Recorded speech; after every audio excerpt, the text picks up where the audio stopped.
नमस्कार, स्वागत है आप सभी का। आज इस खास मुलाकात में हमारे साथ खास मेहमान हैं बीजेपी के प्रदेश अध्यक्ष अरुण साव। अरुण जी, आपका बहुत बहुत स्वागत है। जी बहुत धन्यवाद। आपके सभी दर्शकों को मेरा नमस्कार। करीब 1 साल होने वाला है। 1 साल में आप प्रदेश अध्यक्ष के तौर पर भाजपा को कितना एक्टिव कर पाए, कितना बदल पाए? देखिए, भारतीय जनता पार्टी छत्तीसगढ़ में एक मजबूत आधार है। प्रदेश के लगभग 24,000 मतदान केंद्र हैं और सभी मतदान केंद्रों तक भारतीय जनता पार्टी की एक व्यवस्थित संगठन है। कर्मठ और ईमानदार कार्यकर्ताओं की एक लंबी श्रृंखला है और सभी कार्यकर्ताओं के सहयोग से, सभी कार्यकर्ताओं के बीच जाकर लगातार मैंने प्रवास किया, कार्यकर्ताओं में उत्साह का संचार और सबको साथ लेकर पार्टी को आगे बढ़ाने का काम किया। बड़े बड़े कार्यक्रम इस दौरान हुए। 24 अगस्त युवा मोर्चा के मुख्यमंत्री निवास के घेराव का आंदोलन, हल्ला बोल आंदोलन से जो कार्यक्रमों का सिलसिला चला, लगातार बड़े बड़े आंदोलन, बड़ी बड़ी सभाएं, बड़े बड़े कार्यक्रम भारतीय जनता पार्टी ने किए हैं और आज भारतीय जनता पार्टी पूरी तरह से चुनाव के मोड में आकर आज लगातार मेहनत करके प्रदेश में हमने ये वातावरण बना लिया है कि नवंबर में हमारी सरकार आने वाली है। परिश्रम का पराकाष्ठा मैंने किया है, मेहनत की है और सब कार्यकर्ता, सभी नेता पूरी ताकत से पार्टी को आगे बढ़ाने में लगे हुए हैं। निश्चित रूप से पार्टी बहुत आगे बढ़ी है और हम आज सरकार बनाने की स्थिति में खड़े हैं। ठीक है, लेकिन जो पार्टी के बड़े नेताओं के अपने अपने खेमे हैं, जो गुट हैं, उनको एकजुट करने में तो सफलता लगता है कि शायद उतनी नहीं मिली। और ये बार बार खबरें आती हैं कि कभी बृजमोहन खेमा, कभी रमन खेमा, कभी आपका खेमा अलग अलग कोशिशों में लगा हुआ है, अलग अलग मुलाकातों में लगा हुआ है। देखिए, भारतीय जनता पार्टी में किसी तरह की खेमेबाजी नहीं है, किसी तरह की गुटबाजी नहीं है। आपने लगातार कार्यक्रमों पर नजर रखी हो तो आपको ध्यान में आएगा, सब लोग मिलकर एक साथ एकजुट होकर पार्टी को आगे बढ़ाने में लगे हुए हैं और सब मिलकर छत्तीसगढ़ में भारतीय जनता पार्टी की सरकार बने, इसके लिए पूरी ताकत से जुटे हुए हैं। किसी तरह की कोई खेमेबाजी और गुटबाजी भारतीय जनता पार्टी में नहीं है। तो राष्ट्रीय अध्यक्ष से मिलने के लिए सब अलग अलग क्यों चाहते हैं? देखिए, पार्टी के अपने बड़े नेताओं से मुझे मिलकर अपनी कोई बात कहनी है तो मैं जाऊंगा। जाने में किसी को आपत्ति नहीं होनी चाहिए। सबको अपनी बात रखने का, मिलने का यह अधिकार है। इसको खेमेबाजी कहना ये तो बिल्कुल गलत है। कोई खेमेबाजी नहीं है पार्टी में। अच्छा, एक चीज ये बताइए कि आने वाले समय में बहुत ज्यादा वक्त नहीं बचा हुआ है आपके पास। आपको जो नेता प्रतिपक्ष यानी कि जो सदन में आपका लीडर है वो भी बहुत नए मिले हैं। हालांकि उनको संसदीय ज्ञान, संसदीय अनुभव काफी ज्यादा है, उसके बावजूद उनके पास काम करने के लिए वक्त कम है। ऐसे में जिम्मेदारी आपके ऊपर ज्यादा आती है। अब क्या आप लोग का टारगेट है कि किस तरह से आप लोग काम करेंगे, किस तरह से आगे पार्टी को मजबूती के साथ ले जाएंगे कि कांग्रेस के लिए चुनौती बन सके? देखिए, भारतीय जनता पार्टी एकमात्र राजनीतिक दल है जो अलग अलग कार्यक्रमों के माध्यम से जनता के बीच लगातार हम काम करते हैं। याद करिए वो कठिन दौर कोरोना का, जब सारे राजनीतिक दल लॉकडाउन के हालात में थे, तब भी भारतीय जनता पार्टी का कार्यकर्ता अपनी जान जोखिम में डालकर जनता की सेवा करने में लगा हुआ था। लगातार हमारे कार्यक्रम होते हैं, जनता के बीच रहकर काम करते हैं और इसलिए भारतीय जनता पार्टी चुनाव के लिए हमेशा तैयार रहती है। ये सामूहिक नेतृत्व वाली पार्टी है, कार्यकर्ता आधारित पार्टी है और इसलिए पार्टी पूरी ताकत से लगातार काम कर रही है। जी, तो ये जो एक बात जो मोटे तौर पे स्थापित हो चुकी है करीब करीब कि इस बार छत्तीसगढ़ से कोई बीजेपी की ओर से चेहरा नहीं होगा। कांग्रेस के अध्यक्ष ये पूछ रहे हैं, वो कह रहे हैं कि बीजेपी के पास 15 साल शासन करने के बाद अगर कोई चेहरा नहीं है तो ये अपने आप में बहुत बड़ा सवालिया निशान है पार्टी के अंदर। देखिए, भारतीय जनता पार्टी के पास चेहरों की कोई कमी नहीं है। जी, कार्यकर्ताओं की, नेताओं की इतनी लंबी श्रृंखला है, पार्टी के पास चेहरों की कमी नहीं है। और आज कांग्रेस के प्रभारी ने कहा कि हम सामूहिक नेतृत्व में चुनाव लड़ेंगे। 5.25 साल सरकार के बाद कांग्रेस पार्टी ने ही उनके मुख्यमंत्री के चेहरे को, भूपेश बघेल के चेहरे को नकारा। सामूहिक नेतृत्व पे चुनाव लड़ेंगे तो कांग्रेस के प्रदेश अध्यक्ष अपनी पार्टी की चिंता करें। भारतीय जनता पार्टी का एक एक कार्यकर्ता कमल का निशान लेकर, भारतीय जनता पार्टी का झंडा लेकर चुनाव के मैदान में है। अच्छा, ये बताइए कि अभी आपके अंदर पार्टी के अंदर जो राष्ट्रीय कार्य बॉडी है, नेशनल बॉडी, उसमें नियुक्तियां हुई। छत्तीसगढ़ से 3 लोगों को जगह मिली। रमन सिंह पहले से थे, अब लता उसेंडी भी आ गई, सरोज पांडे भी आ गई जो उनकी विरोधी कही जाती हैं। तो इसको किस तरह से देखा जाए? देखिए, भारतीय जनता पार्टी के राष्ट्रीय पदाधिकारी की टीम में 3 हमारे पदाधिकारियों को, 3 कार्यकर्ताओं को, 3 नेताओं को स्थान मिला है। ये छत्तीसगढ़ में भारतीय जनता पार्टी को और मजबूती प्रदान करेगा, ताकत देगा और ये कार्यकर्ताओं में उत्साह का वातावरण है इसको लेकर कि 3 हमारे राष्ट्रीय उपाध्यक्ष हो गए। निश्चित रूप से इससे पार्टी को ताकत मिलेगी, मजबूती मिलेगी। एक इशू है जो बार बार उठाते हैं आप लोग, वो है धर्मांतरण का मुद्दा। सरकार ये कहती है कि धर्मांतरण का मुद्दा यहाँ है ही नहीं, बीजेपी सांप्रदायिक तनाव पैदा करना चाहती है। एसपी का पत्र याद नहीं है कांग्रेस के नेताओं को, आयुक्त का पत्र याद नहीं है। लगातार प्रदेश में जो खबरें आती है, क्या वो सरकार के संज्ञान में नहीं है? जो नारायणपुर में घटना हुई, क्या यह धर्मांतरण का विषय नहीं था? खुलेआम सरकार के संरक्षण में धर्मांतरण हो रहा है, सरकार उसको संरक्षण दे रही है और धर्मांतरण का खिलाफत करने वाले लोगों को इस सरकार ने जेल में डालने का काम किया है, उनके खिलाफ मुकदमे बनाए हैं, महीनों वो जेल में रहे। तो ये सरकार धर्मांतरण को संरक्षण देकर न केवल आदिवासी समाज की संस्कृति और सभ्यता को बिगाड़ने का काम कर रही है, बल्कि छत्तीसगढ़ के डेमोग्राफी को चेंज कर अपनी सत्ता के लिए, अपने राजनीतिक स्वार्थ के लिए धर्मांतरण को यह सरकार संरक्षण दे रही है। आप कह रहे हैं कि डेमोग्राफी चेंज हो जाएगी, लेकिन प्रदेश में ईसाइयों की संख्या 2% भी है। देखिए, जिस पैमाने पर लगातार धर्मांतरण का काम हुआ है, रोहिंग्या जैसे लोगों को लाकर छत्तीसगढ़ में बसाने का काम हो रहा है, इसका आरोप लगाया था आपके नेता ने, लेकिन सरगुजा में रिपोर्ट आई थी जिसमें यह पाया गया कि कोई भी रोहिंग्या नहीं था। देखिए, बाहर के लोगों को इतने बड़े पैमाने पर सरकार, ये याद करिए, ये तो सरगुजा से लेकर पूरे प्रदेश में आपको मिलेगा, आप पता करें। लगातार ये विषय हो रहा है कि बाहर के लोग आ रहे हैं, उनका राशन कार्ड बन रहा है, फिर उनका नाम मतदाता सूची में जोड़ने का प्रयास हो रहा है, ये लगातार हो रहा है। तो देश के लोग तो आ सकते हैं, कहीं भी दूसरी जगह पे रह सकते हैं। देखिए, लेकिन बाहर के लोग आ रहे हैं, रोहिंग्या लोग आ रहे हैं। आपका कहना है कि देश से बाहर के लोग आ रहे हैं? देश से बाहर के लोग भी आ रहे हैं। तो ये प्रशासन ने कहा कि आप सबूत पेश कीजिए, टीएस सिंहदेव ने खुद कहा, तो कोई सबूत, जिस नेता ने आपके आरोप लगाया वो भी सबूत पेश नहीं कर पाया। देखिए, सरकार इसकी जांच करे, सरकार के पास पूरा तंत्र है, सरकार परीक्षण कर ले, उनको मिल जाएगा। चुनाव में जाते वक्त कांग्रेस ने कहा कि वो कलेक्टिव लीडरशिप में चुनाव लड़ेगी, कांग्रेस ने कभी कहा कुछ, लेकिन आपकी पार्टी किस तरह से डिजाइन करेगी, किस तरह से स्ट्रैटेजी बनाएगी? सारी चीजें दिल्ली से तय होंगी क्या, जैसा कि कांग्रेस आरोप लगा रही है, या फिर आप लोगों के अलावा भी जो यहाँ के सीनियर लीडर्स हैं, मैं खास तौर से बात करूं तो रमन सिंह, बृजमोहन अग्रवाल, ऐसे नेताओं का भी रोल रहेगा स्ट्रैटेजीज बनाने में, चुनाव लड़ने में? क्या उनकी भूमिका रहेगी? देखिए, भारतीय जनता पार्टी, जैसे आपको मालूम है, आप कह भी रहे हैं, सामूहिक नेतृत्व के आधार पर चलने वाली पार्टी है। सभी नेताओं की सहमति से, सभी नेताओं से बातचीत करके पार्टी का काम आगे बढ़ रहा है। सभी कार्यकर्ताओं को, सभी पार्टी के पदाधिकारी, सभी वरिष्ठ नेता, सब लोग मिलकर पार्टी की योजना रचना बनाते हैं और सब मिलकर एक साथ काम कर रहे हैं।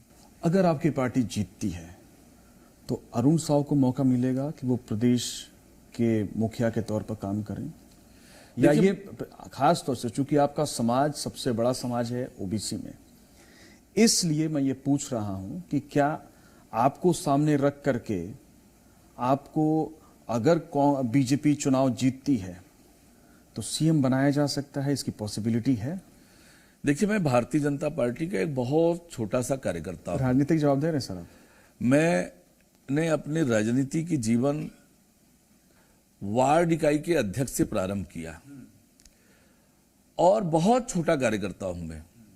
एक बहुत से छोटे कार्यकर्ता को पार्टी ने सांसद बनाया, पार्टी ने प्रदेश अध्यक्ष की जिम्मेदारी दी। मैं वो कार्यकर्ता हूं जिसको पार्टी जो जिम्मेदारी देती है उस काम को पूरा समर्पण भाव से, पूरी मेहनत और ईमानदारी से निभाने का काम करता हूं। आज मेरी प्राथमिकता ये है कि राज्य की जो अन्यायी, अत्याचारी, भ्रष्टाचारी, वादा खिलाफी करने वाली जो कांग्रेस पार्टी की सरकार है, इस सरकार से छत्तीसगढ़ की जनता को छुटकारा मिले। छत्तीसगढ़ की जनता ने मन भी बना लिया है इस सरकार से जल्दी छुटकारा पाने का।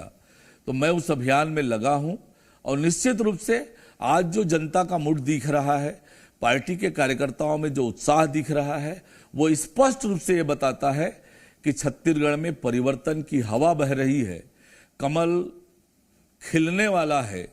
भारतीय जनता पार्टी की सरकार छत्तीसगढ़ में बनने वाली है।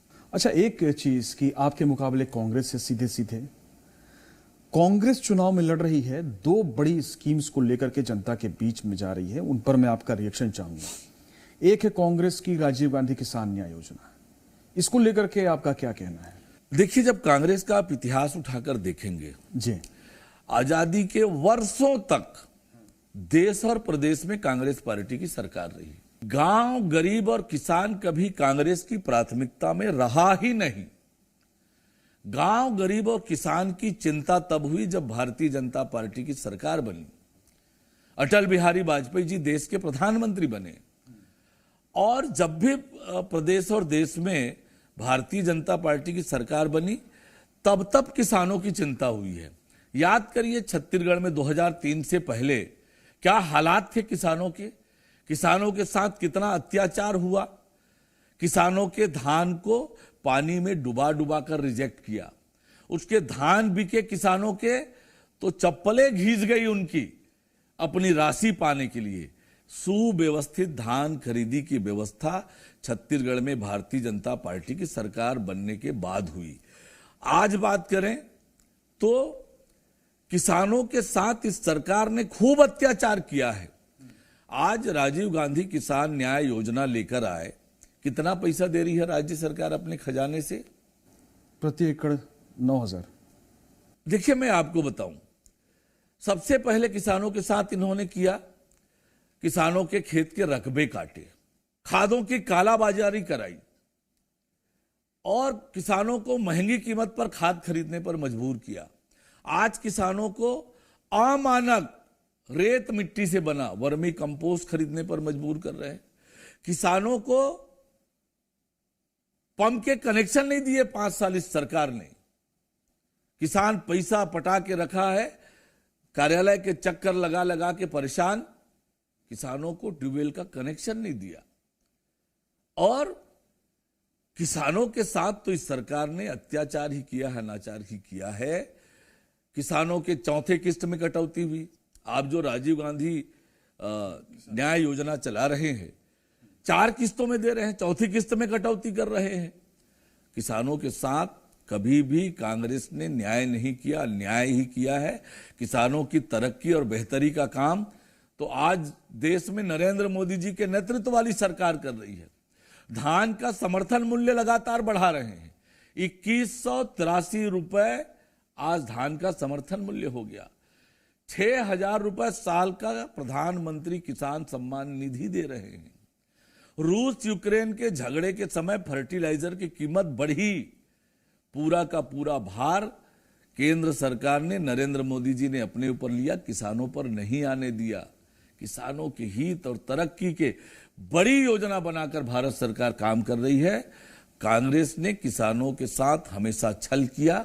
भूपेश बघेल की सरकार भी किसानों के साथ अत्याचार कर रही है। आपकी सरकार आती है यहाँ पे तो जो राजीव गांधी किसान न्याय योजना है उसको जारी रखेंगे या बंद करेंगे?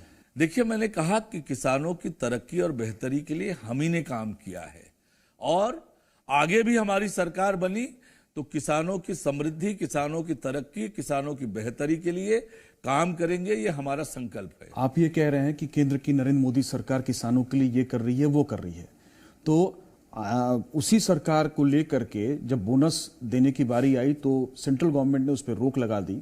फिर राजीव गांधी किसान न्याय योजना लेकर के, चूंकि प्रदेश में करीब 20 लाख से ज्यादा परिवार हैं जो सीधे सीधे धान बेचते हैं, उनसे जुड़ा हुआ मसला है।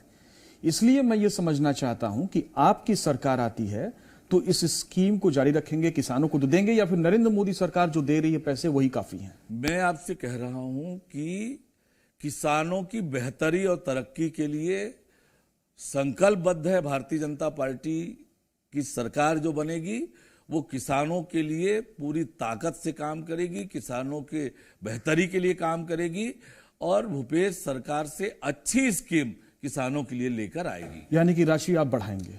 मैंने कहा कि किसानों के लिए अच्छी स्कीम लेकर आएंगे, किसानों के जीवन में खुशहाली लाना ये भारतीय जनता पार्टी का संकल्प रहा है। पहले भी हमने किया है, आगे भी हम ही करने वाले हैं। अच्छा, एक चीज और, दूसरी स्कीम्स जिसको लेकर के वो जनता के बीच में जा रहे हैं वो गोबर खरीदी। आरएसएस में कई नेताओं ने इसको अप्रिसिएट किया है, दूसरे स्टेट्स के लोग भी आए, उसमें आपकी आलोचना है कि गौठान की स्थिति ठीक नहीं है, जो भी है। उसके बावजूद बड़ा सवाल यह है कि जो गोबर बेचने वाले लोग हैं वो ये जानना चाहते हैं कि अगर आपकी सरकार आती है तो क्या गोबर खरीदने की जो स्कीम है वो जारी रहेगी? इस सरकार ने केवल ठगने का काम किया हर वर्ग को। गोबर जिसके पास एक गाय नहीं है उसको सरकार कह रही है कि हमने इतने का भुगतान किया। उसके पास एक गाय नहीं है जिसको पैसे का भुगतान किया इस सरकार ने।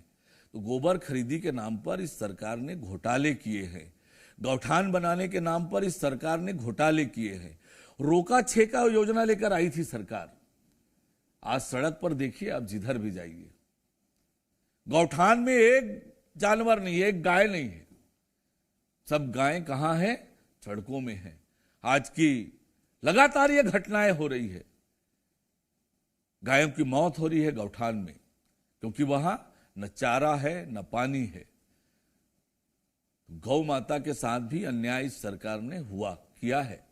क्या ऐसे मुद्दे हैं जिसको लेकर के बीजेपी 2023 के इलेक्शन में, बड़े मुद्दे जिसको लेकर के जनता के बीच में जाएगी? विजन क्या होगा बीजेपी का 2023 के बाद के लिए? देखिए, आप इस बात को समझें कि देश जब छत्तीसगढ़ मध्य प्रदेश का हिस्सा था तब कांग्रेस के नेता मध्य प्रदेश के मुख्यमंत्री रहे। वर्षों तक इनकी सरकार रही, 50, 55, 60 साल तक देश में भी इनकी सरकार रही। कांग्रेस पार्टी ने छत्तीसगढ़ को दिया क्या? उपेक्षा, शोषण, गरीबी, अशिक्षा, बीमारी। केवल शोषण किया छत्तीसगढ़ का, छत्तीसगढ़ के लिए कुछ नहीं किया कांग्रेस पार्टी ने। छत्तीसगढ़ के लोगों की चिंता की किसी ने, छत्तीसगढ़ की क्षमता को किसी ने समझा तो भारतीय जनता पार्टी ने और श्रद्धेय अटल बिहारी वाजपेयी जी ने अलग छत्तीसगढ़ राज्य का निर्माण किया कि छत्तीसगढ़ में विकास की क्षमता है, संभावना है, छत्तीसगढ़ के लोगों के जीवन में परिवर्तन आए, खुशहाली आए, छत्तीसगढ़ के युवाओं का भविष्य उज्जवल बने, देश प्रदेश में नाम रोशन करें। इसलिए अलग छत्तीसगढ़ राज्य का निर्माण किया। 15 साल में हमने छत्तीसगढ़ को सजाया संवारा। 2003 से पहले गांव में माड़ी भर जांग भर कीचड़ हुआ करता था। आज छत्तीसगढ़ में, छत्तीसगढ़ के गांवों और शहरों का सुव्यवस्थित विकास भारतीय जनता पार्टी ने किया। हर वर्ग का विकास, हर वर्ग के जीवन में खुशहाली लाने का काम किया। लेकिन 4.25 साल में कांग्रेस की सरकार ने छत्तीसगढ़ को बदहाल कर दिया। केवल और केवल लूट और झूठ की सरकार है ये। केवल घोटाले हो रहे हैं, भ्रष्टाचार हो रहे हैं चारों तरफ, विकास के सारे काम ठप है। छत्तीसगढ़ को माफियाओं का गढ़ बना दिया, अपराध का गढ़ बना दिया, नशे का गढ़ बना दिया। आपके छत्तीसगढ़, अरुण जी, इसके बाद में खुशहाली मैं वही पूछ रहा हूं ना, कि अगर मान लीजिए आपकी सरकार आती है, ठीक है, आपकी सरकार आ जाए, उसके बाद आप क्या करेंगे? छत्तीसगढ़ के लोगों के जीवन में खुशहाली आए, छत्तीसगढ़ के लोगों के जीवन में परिवर्तन आए, छत्तीसगढ़ के युवाओं का भविष्य उज्जवल हो, माताएं बहनें छत्तीसगढ़ में सुरक्षित रहें और छत्तीसगढ़ में वो क्षमता है कि देश के अग्रणी राज्यों के साथ खड़ा हो, और इसके लिए छत्तीसगढ़ की जो क्षमता है, प्रकृति ने खूब आशीर्वाद दिया है छत्तीसगढ़ को। छत्तीसगढ़ में एक तरफ कोयले से लेकर हीरे तक का भंडार है, बड़ी बड़ी नदियां हैं, जंगल है, पहाड़ है, सीधे साधे भोले भाले मेहनती लोग हैं। उन सब की क्षमता का उपयोग करके छत्तीसगढ़ को देश के अग्रणी राज्य बनाएंगे और छत्तीसगढ़ के लोगों के जीवन में परिवर्तन लाने का काम हमारी सरकार करेगी। सबको भरोसा है कि छत्तीसगढ़ का भविष्य केवल और केवल भारतीय जनता पार्टी के हाथों में सुरक्षित होगा। और मैं आपको दावे के साथ कह सकता हूं, विश्वास के साथ कह सकता हूं कि नवंबर में छत्तीसगढ़ में कमल खिलने वाला है, भारतीय जनता पार्टी की सरकार बनने वाली है, छत्तीसगढ़ एक बार फिर खुशहाल होने वाला है, विकास की ओर आगे बढ़ने वाला है। एक लास्ट सवाल, और इसका जवाब मैं राजनीतिक जवाब नहीं चाहूंगा कि दिल से आवाज निकले, मन की बात हो, और हाँ या ना में जवाब दीजिएगा। अरुण साहब विधानसभा चुनाव लड़ रहे हैं? देखिए, मैं आपसे बहुत स्पष्ट कह रहा हूं कि मैंने आपको शुरू से यह कहा कि मैं पार्टी का बहुत छोटा सा कार्यकर्ता हूं। पार्टी मुझे जो जिम्मेदारी देती है उस जिम्मेदारी को पूरी ईमानदारी और मेहनत से निभाता हूं, करने की कोशिश करता हूं। पार्टी जो काम देगी उस काम को पूरी ईमानदारी और मेहनत से करूंगा। हमसे बातचीत की, हमें समय दिया, बहुत बहुत शुक्रिया। तो तमाम सवालों के साथ ये थे बीजेपी के प्रदेश अध्यक्ष अरुण साव। बहुत सारे सवाल हमने पूछे और उसका बहुत सारा जवाब भी इन्होंने दिया। बीजेपी का क्या रोड मैप है, किन मुद्दों को लेकर के जनता के बीच में भारतीय जनता पार्टी जाने वाली है, इन तमाम मसलों पर अपनी राय रखी। तो इस कार्यक्रम में फिलहाल इतना ही। नमस्कार।